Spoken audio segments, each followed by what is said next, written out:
Hi everyone, I'm Freddie, and I'm 21. My childhood wasn't happy. My dad, Carl, and I didn't get along. We used to be close, but everything changed when he divorced my mom and left us with a lot of money problems. It felt like he left me behind, like I didn't matter to him. He started a new life and focused on himself, his hobbies, and dating. After the divorce, my mom, Yasmin, and I had a tough time. We went from having a good life to struggling to make ends meet. My mom, Yasmin, worked very hard to take care of us after my dad left. She never gave up, even when things were tough. She started a small business and worked hard to make it grow. And it did. Our lives went from being difficult to being comfortable again. It was amazing to see my mom's strength and determination. But then something unexpected happened. My mom got sick. It was a big shock for us. The person who had fought so hard for us was now fighting a serious illness. It was a tough time for us, but we were determined to support her through it. My mom's illness turned our lives upside down. I took care of her and hoped she would get better. We tried everything, but sometimes things don't go as planned. Sadly, my mom passed away, leaving a huge gap in my life that can never be filled. As her only child, I had to face the difficult time after her death alone. While I was grieving, I found out that she had left her house to me. It was her last gift, showing me how much she loved me and the life we shared. When I entered the house, now mine, it felt like my mom was hugging me one last time. The house held many happy and sad memories of our time together. But what hurt me the most was that my dad, Carl, and his new wife, Rita, didn't even come to my mom's funeral. It was like he had completely forgotten about her and didn't care. This made me very angry. How could they be so cruel? Didn't my dad care about how I was feeling? Even months after my mom's death, the pain still felt fresh. I tried to find comfort in memories and friends, but I couldn't shake off the bitter feelings. The house my mom left me was beautiful, but it reminded me of her absence. I tried to make peace with the memories and make the house my own, but it took time. Things were getting better, until one day, my dad, Carl, showed up at my doorstep unexpectedly. It had been months since my mom's funeral, and he acted like nothing was wrong. I opened the door, and our eyes met. He looked surprised to see the pain and anger on my face. He tried to smile, but it didn't work. We stood there in awkward silence, with a lot of unspoken words between us. I was angry and disappointed, and it was hard to keep those feelings inside. Finally, he said, "Hey, Freddie, can we talk?" in a sorry tone, but it didn't feel sincere. His presence in my house brought up a mix of emotions, and I just stared at him. I wasn't fooled by my dad's weak attempt to make things right. "Don't pretend to apologize, Carl. I'm not buying it," I said, my voice filled with anger. "You left us to struggle while you lived a life of luxury. Now you show up like nothing's wrong." Carl's face turned red with anger, and he became defensive. "You need to respect me, Freddie," he said firmly. I laughed in disbelief. "Respect is earned, Carl. You lost mine when you abandoned us for your own desires. You can't demand respect after all the pain you caused." As we argued, I saw Rita getting out of their luxurious car and walking towards us. Seeing her only made me angrier, remembering how my dad chose a life of extravagance over his family. When she reached the doorstep, I said, "What brings you here, Rita? You didn't even come to my mom's funeral, but now you're here." Rita made a weak excuse. "We were busy, Freddie. We had commitments." Her words only made me angrier. "You were too busy to attend my mom's funeral? That shows how little you care about her memory and our family." I felt a surge of anger and frustration as I looked at my dad and Rita standing in front of me. They were still the same selfish people who showed off their wealth and indulged in luxuries. Their presence in my home, acting like nothing was wrong, made me even angrier. "What do you two want from me?" I asked them. "Haven't you hurt me enough already?" My dad, Carl, said, "Freddie, we need to talk. The truth is, our life isn't as great as it seems on social media. We're struggling financially, and we even need to sell the Aston Martin outside to get some money for something important." Rita, who had been quiet until then, took off her coat, revealing her pregnant belly. I was shocked and angry. "You're telling me that you got someone pregnant who's young enough to be my sister? This is a sick joke, right?" I said, my voice filled with anger.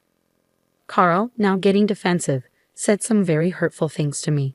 His words were mean and unexpected, and I couldn't believe my father could be so cruel.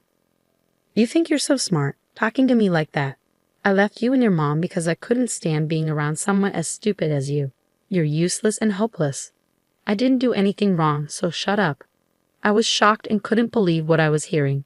I just stood there, refusing to accept that my father was speaking to me like this in my own home. "Get out," I said firmly. "Get out before I call the police. Leave my property." Carl smiled slyly and said, "Actually, that's why we're here." "What do you mean?" I asked, my anger rising again. "You're going to have to leave this house, Fred. It's the only option," Carl said, his eyes gleaming with a sinister intent. I was furious, my heart racing with anger. "You're crazy, Carl. My mom gave me this house, the woman you abandoned. You think you can just take it away? Never. You think you deserve this house? Think again, Freddie. We need a bigger and better space for our growing family," Carl said, his words dripping with audacity. My anger was burning brighter than ever. How could he want to start a new family after leaving us just a couple of years ago? He's insane. "You think I'll just leave? My name is on the deed, Carl. This house is legally mine, and you can't take it away," I said, standing my ground. Carl sneered at me. "Are you sure about that, Freddie? I have connections. I know the county clerk, and a simple phone call could make your name on that deed disappear." I was even angrier now. How dare he use his connections to manipulate the system and take what was mine? "You'd stoop that low to steal this house from me? You're no better than a common criminal," I said, my voice strong and forceful. They were taken aback by my intensity. But as they realized they weren't going to win, they looked nervous and scared. They knew they had underestimated me and my determination to protect what was mine and my mom's. With all my strength, I yelled at them to leave my property immediately. They turned pale and finally left the house they had tried to take. Even though he was scared, Carl still tried to intimidate me with threats of ruining my life. "You'll regret not listening to me, Fred," Carl said. "I tried to be nice, but you didn't want that. Just wait, you'll be begging for mercy when I'm done with you." After they left, I was left standing there, my heart racing with anger, frustration, and determination. I knew this battle was far from over. In the silence that followed, I felt a sense of urgency. I knew my father had more power and influence than I did, and his connections and willingness to bend the rules posed a big threat to my dreams of keeping this house. I understood it wouldn't be easy. It wasn't just a fight for a physical space. It was a battle against a system that favored the powerful and well-connected. But I wasn't willing to give up. I would fight hard to protect the legacy my mother left me. The house represented memories, love, and sacrifices. It was a symbol of my identity and my journey towards freedom. With newfound determination, I took a deep breath and prepared myself for the tough journey ahead. The fight for justice had just begun. Weeks after our confrontation, my father still sent me hateful messages and threats. I ignored them, knowing they were meant to hurt me. Instead, I collected evidence, saved every message, and wrote down every word he said. I knew I had to take action, so I went to the county clerk's office. This was the place where my father's plan could become a reality, but I wasn't afraid. I had to face the person who had the power to make decisions. As I entered the office, my heart raced with anxiety and determination. I approached the clerk's desk, where a middle-aged man with tired eyes looked up at me. "Excuse me, sir," I said. "I need to talk to you about something important." The county clerk looked at me with curiosity and skepticism, studying my appearance. "What do you want?" he asked gruffly. I gathered all my courage and poured my heart out to the county clerk, sharing my story and all the struggles my mom and I had faced. I told him about Carl's absence at my mom's funeral and the threats that still haunted me. I showed him the evidence of Carl's manipulation and begged him to see the truth. As I spoke, the clerk's expression changed from indifference to genuine concern. "Please, sir, understand the truth," I pleaded. "Carl has twisted the story to make himself the victim. Don't let him deceive you and take what's rightfully mine. I'm all alone and need your help." The clerk's eyes softened, and he leaned back in his chair, taking a moment to process what I said. "I had no idea," he said, shaking his head. "I have a son around your age, and I can't imagine what you're going through. Carl made himself out to be the victim, saying you were a spoiled brat, but something didn't feel right. Maybe that's why I was hesitant when he asked for his favor." I had a feeling something was wrong, but I didn't realize it was this serious, he said. His words were like a shock to my already hurting heart, but they gave me hope that someone was finally listening. I felt a glimmer of hope that things might work out fairly. "Thank you for listening, sir," I said, my voice full of thanks. "Your understanding means a lot to me. I just want you to see the truth behind Carl's lies. The county clerk nodded, looking determined. I'll do what's right, but you have to promise not to tell anyone that I'm doing this as a favor. Sometimes I help my friends in ways that aren't exactly legal, so if you tell anyone, I'll find you and make sure you regret it. I swallowed hard, scared of the man in front of me. Honestly, sir, I don't care if you're not following all the rules. I just want to make sure my house is mine and my father can't control it. I've got it, he said firmly. I believe you've been through a lot, and you shouldn't have to worry about owning your house again. Leaving the office, I felt a huge weight lifted off my shoulders. The battle wasn't over yet, but I had hope that the truth would come out and I would get what was mine. I went to my father's house, but it looked empty and abandoned.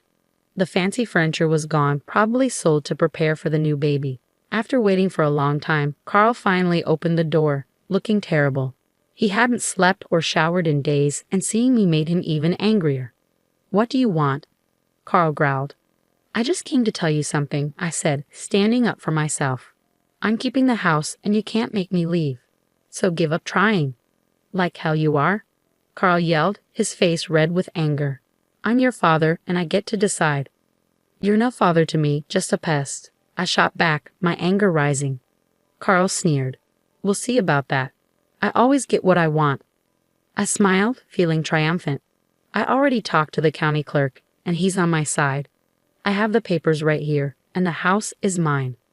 Carl's face contorted in shock and horror as he realized his plan was falling apart. He stuttered, trying to find words, but I just laughed, celebrating my win.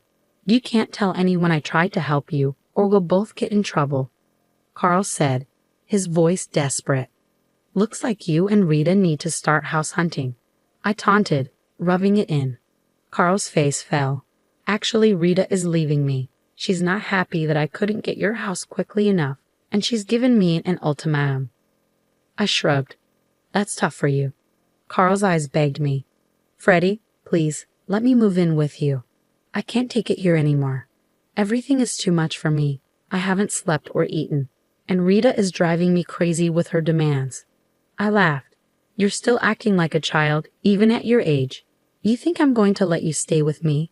Think again. Try a homeless shelter. They might have room for you. Carl's face twisted in anger. You're a heartless and thoughtless person. You'll regret this, Freddie. I smiled. I'm not scared of you, Carl. You're getting what you deserve. Karma's a bitch, isn't it? As I walked away, I knew Carl's life was going downhill. He became a social outcast, and his alcohol addiction took over.